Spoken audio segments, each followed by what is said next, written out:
yang baik.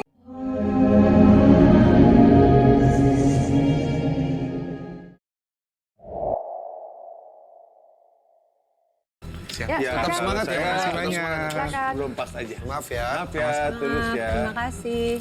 Ke sebelah sana.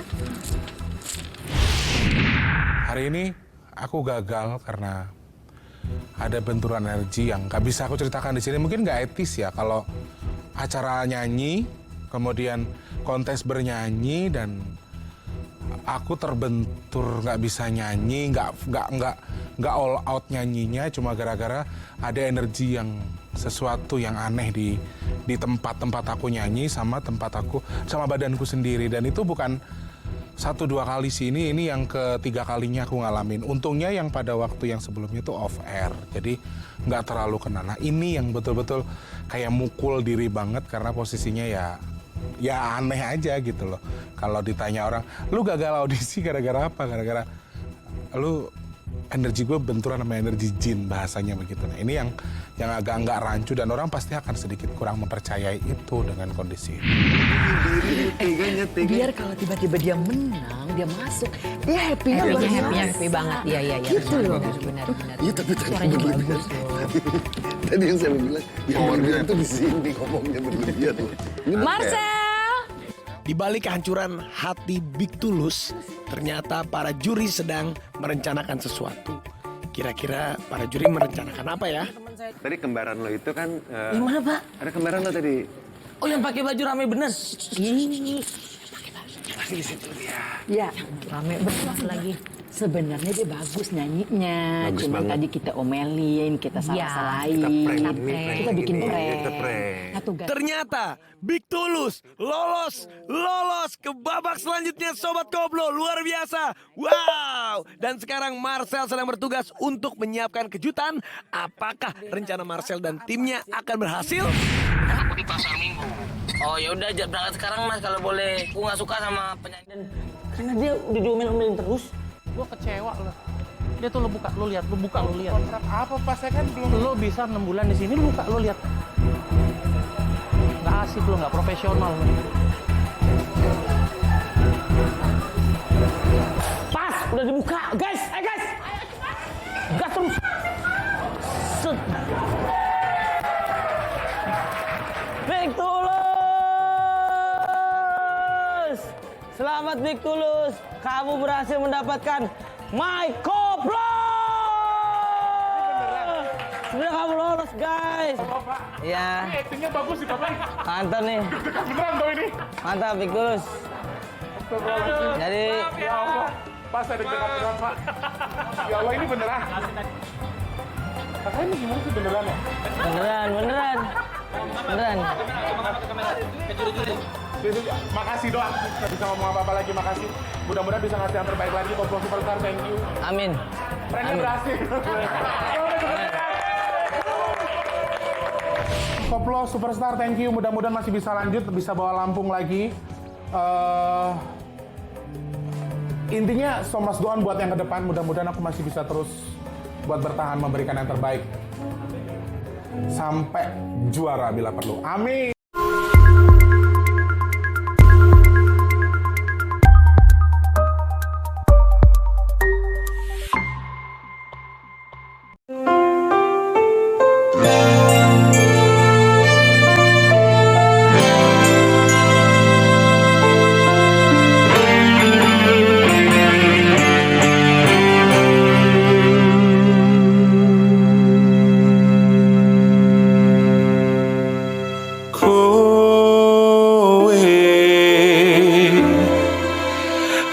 Aku butuh kowe.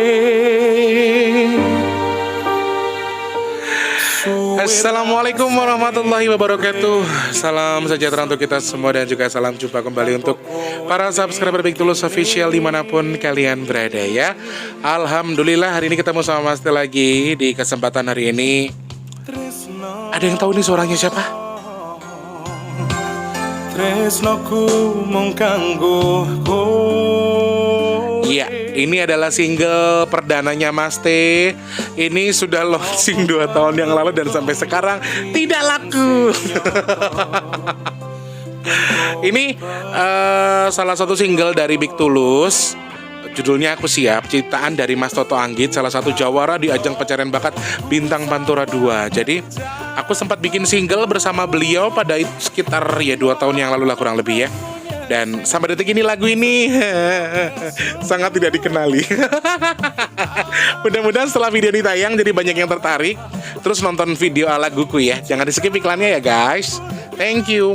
Nah, seperti biasa banyak sekali teman-teman yang nanya di Instagram, DM ke Instagram yang Mas Tulus bikin video dong soal pengalaman Mas Tulus yang bisa sampai lolos Koplo Superstar tuh rasanya gimana. Jadi teman-teman, video ini tidak membahas soal indigo-indigoan lagi, tidak membahas soal thermal dan sebagainya, tetapi membahas soal pengalaman atau hal yang Mas Tulus rasakan pas pertama kali ditunjuk ataupun lolos menjadi peserta 20 besar Koplo Superstar Antv yang akan tayang nanti setiap Sabtu jam 8 malam di Antv. Kira-kira apa rasanya, bagaimana prosesnya, dan gimana sih kok bisa sampai jadi penyanyi koplo dan lain sebagainya. Karena banyak teman-teman yang nanya juga. Kemarin sempat live juga di Instagramnya Antv bareng sama Instagramnya Mas T juga. Oh ya, subscribernya Mas Big Tulus itu kalau manggil saya Mas T. Ya karena Mas saya kan Tulus, Mas Tulus. Jadi banyak teman-teman yang manggil saya itu Mas T. Itu sebutan dari subscribernya Big Tulus Official ya. Dan di sini saya pengen sedikit cerita sama teman-teman semuanya. Tapi untuk yang baru pertama kali nonton video ini, Mas T ucapkan selamat datang. Jangan lupa langsung di subscribe, dihidupkan tombol loncengnya juga. Buat yang sering bolak-balik ke sini, Mas Tulus minta sedekahnya dengan tidak skip iklan yang pendek, dan minta sedekahnya dengan mencet tombol like dan juga di share ya. Dan seperti biasa Mas Tulus sedikit mengenalkan bahwa di channel YouTube-nya Mas T ini atau di channelnya Big Tulus ini, aku punya kegiatan setiap akhir bulan, di setiap hari Jumat di akhir bulan itu kami bagi nasi box berapapun itu. Kami biasanya di atas 300 ya. Di atas 600 box biasanya ya. Dan teman-teman yang masih pengen membantu, Mas Tulus masih ketuk pintu hatinya lagi buat klik kolom deskripsi. Ada nomor rekening BRI atas nama Tulus atau transfernya minimal Rp12.000 saja, maksimalnya terserah kalian. Oke. Nah, aku pengen cerita-cerita santai sama kalian. Santai-santai aja, dibikin seru aja. Jadi jangan terlalu formal juga ya. Banyak teman-teman yang nanya, Mas Tulus itu sebetulnya orang apa toh kok bisa bahasa Jawa, terus ikut Koplo Superstar, sedangkan kan katanya Mas Tulus orang Lampung. Terus gimana ceritanya kok bisa nyanyi lagu Jawa dan lain sebagainya ya. Big Tulus kasih tahu dulu sama kalian bahwa saya itu memang orang Lampung. Saya lahir di Lampung. KTP saya juga Lampung, keluarga besar saya juga di Lampung, tetapi orang tua saya itu asli dari Solo Boyolali ya. Bapak ibu saya dari Boyolali, dari Solo, dan beliau transmigrasi ke Lampung pada waktu itu. Dan saya dan juga keluarga, jadi kalau saya tidak salah ya, yang lahir di Jawa itu cuma 2 orang. Kakak saya cuma 2 orang yang lahir di Jawa, sedangkan kami 7 bersaudara, itu 9 bersaudara. Dan alhamdulillah yang 2 kembali pada Allah, jadi tinggal 7 yang masih sehat sampai sekarang. Alhamdulillah kami masih utuh, meskipun orang tua kami sudah nggak ada, dua-duanya sudah meninggal. Dan di sana itu kami orang Jawa. Jadi seperti biasanya orang Jawa di perantauan tetap mengedepankan tradisi Jawa, adat istiadat Jawa, sehingga saya masih mengenal, masih bisa berbahasa Jawa, meskipun untuk bahasa yang baku, yang halus atau bahasa kromonya saya masih tidak terlalu memahami atau tidak terlalu tahu.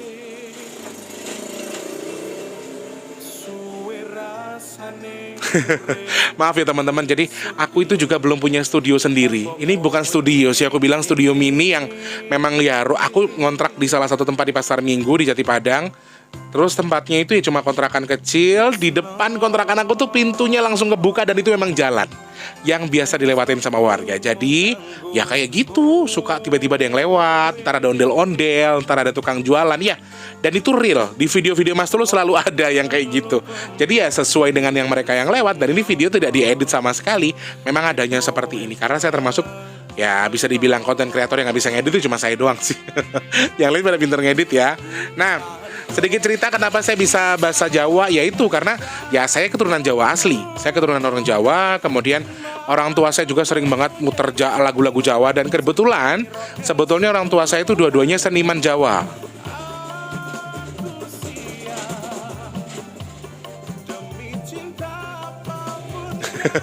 Orang tua saya itu seniman Jawa. Yang aku dengar, bapakku dulu juga dalang, wayang orang, terus ibuku juga sepinter nyinden, pinter nyanyi lagu Jawa. Jadi disitulah saya mulai mengerti soal kesenian Jawa. Teman-teman, sebelum kalian tahu, mungkin kalian taunya adalah Mas Tulus ada penyanyi dangdut atau performnya nyanyi dangdut dan lain sebagainya. Padahal saya dulu itu sebetulnya mainnya band sama teman-teman saya. Saya main pop dulu. Saya pemain pop. Kemudian sekarang setelah saya dengar lagu-lagu Jawa, saya kesel. Sekarang basicnya justru lebih ke campur sari sama lagu-lagu Minang atau lagu-lagu Padang, lagu-lagu daerah khususnya ya. Jadi secara profesionalnya saya tuh cenderung ke lagu campur sari sama lagu Padang. Oke, dangdut juga ya. Kalau sekarang secara profesional lebih ke dangdut. Mungkin kalian taunya dangdut doang kan, tapi Mas Tulus sebetulnya atau Mas Big Tulus itu juga menyanyikan lagu dangdut dan juga campur sari yang pakai langgam-langgam gitu, yang bukan hanya dangdut doang. Jadi itu. Pada awalnya saya ditawari sama salah satu rekan saya namanya Edi Bohai. Dia itu Edi Bohai Bintang Pantura 1. Mungkin teman-teman ada yang tahu. Saya ditawari sama dia, Tulus ada bla bla bla bla bla bla bla. Ya, ada WhatsApp, Instagram dan sebagainya. Kemudian saya iseng-iseng ikut audisi online. Ikut audisi online, kemudian beberapa bulan kemudian, itu udah lama banget ya. Udah lama banget. Kayaknya kalau nggak salah bulan Mei deh. Mei, Juni, Juli, ada 1 atau 2 bulan kemudian ada kabar dari tim kalau misalnya Mas Tulus lolos gimana, mau nggak dan lain sebagainya. Ada telepon, kemudian ada yang mempertanyakan soal statusnya itu apa, tinggal di mana, kemudian kerjaannya apa, dan ya di in-depth story lah intinya. Dan di situ banyak sekali pertanyaan-pertanyaan yang menggelitik, kemudian terceletuklah bahasa saya ketika saya juga bisa melihat jin dan lain sebagainya, bisa berkomunikasi dan lain sebagainya. Itu beberapa hal yang memang mungkin saja menarik tim untuk membuat saya jadi lolos di situ. Atau memang basic suara saya bagus kali ya memangnya. Teman-teman gimana menurut teman-teman suara saya? Bagus nggak? Sehingga tanggal berapa ya? Kalau nggak salah tanggal 24 Juli. Tanggal 24 Juli itu saya dipanggil menjadi 100 besar. 100 besar dan kami tinggal dipanggil untuk berkumpul di salah satu titik poin, yaitu di salah satu hotel di Jakarta Timur. Boleh sebutkan kali hotelnya ya, Park Hotel. Kali Mas Tulus dapat endorsean nanti. Tinggal di sana 2 malam gitu. Dan di sana kami diaudisi lagi, kami dipecah lagi, kami dibuat dipecah lagi untuk di-sharing menjadi 20 besar. Dan di hari pertama, karena saya di hari pertama audisi dengan kondisi badannya sudah lelah, jujur teman-teman, kami dikasih jadwal jam 8. Jam 8 sudah siap ya, sudah on the way.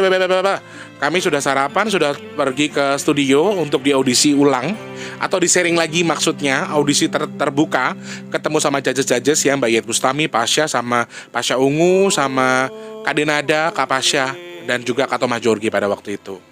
Di situ saya dikata-katain dong. Bukan dikata-katain, lebih tepatnya mungkin karena attitude saya kurang bagus ya. Attitude itu banyak hal teman-teman menurut saya. Attitude dalam saya menyampaikan sesuatu, attitude dalam saya bernyanyi. Mungkin tadi ada kata-kata too much, berlebihan, kemudian terlalu bercanda ketika menjawab pertanyaan Kak Pasha Ungu dan lain sebagainya. Dan saya kecewa dengan diri saya. Teman-teman, yang perlu kalian tahu adalah Mas Big Tulus itu antri dari jam 8 pagi sampai dipanggil ke studio itu jam setengah 10 malam. Ya, jam siap-siap motor lewat ya, Rek.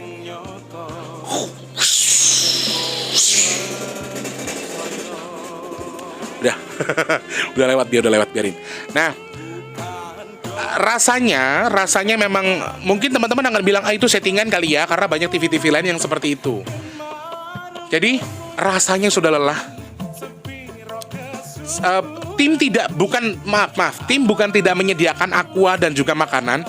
Kami disediakan makanan dan aqua, tapi studio itu menurut saya terlalu dingin ya teman-teman. Dingin banget, walaupun saya orangnya gampang keringetan, tapi kalau dingin kan leher kita kering ya. Leher kita kering sebelum masuk, padahal saya sudah minum dulu. Itu saksinya ada ibu-ibu yang suka touch up aku belum ketemu lagi. Nanti kalau ketemu pasti aku akan tanya sama ibu itu, akan wawancara buat aku kasih tahu sama teman-teman. Jadi itu bukan hoax. Pas mau masuk studio, pas pertama dipanggil, aku sudah bilang sama ibu-ibu itu, Bu, kok saya agak segan ya, nafas saya ngos-ngosan. Kalau saya lari atau jalan jauh, kemudian saya jalan aja keringetan itu sudah biasa bagi saya, karena ya memang orang gendut seperti itu. Kemudian ini ngos-ngosan tuh kayak yang habis jalan jauh gitu loh, kayak ya deg-degan sih, ya. Kalau ada rasa ada rasa pengen mundur aja, iya. Karena sorry, pada saat itu aku tiba-tiba tidak, kalau makanya Kak Denada bilang overconfident, itu buat aku tuh aduh berlebihan banget kalau ada sampai aku seperti itu, karena justru aku tuh down di situ. Satu, aku tertekan ya karena ada energi tertentu. Jadi di salah satu tempat itu tuh aku ngelihat kayak anak kecil ya, namanya Tantri, dia ngenalin ke aku Tantri, dan dia tuh salah satu ya adalah di situ, pokoknya dia tinggal di situ, dan aku tertekan dengan berbagai macam jenis yang ada di tempat itu. Dari tempat yang ada banyak kabel-kabel gitu sih aku lihatnya, cuman aku nggak tahu itu tempat apa.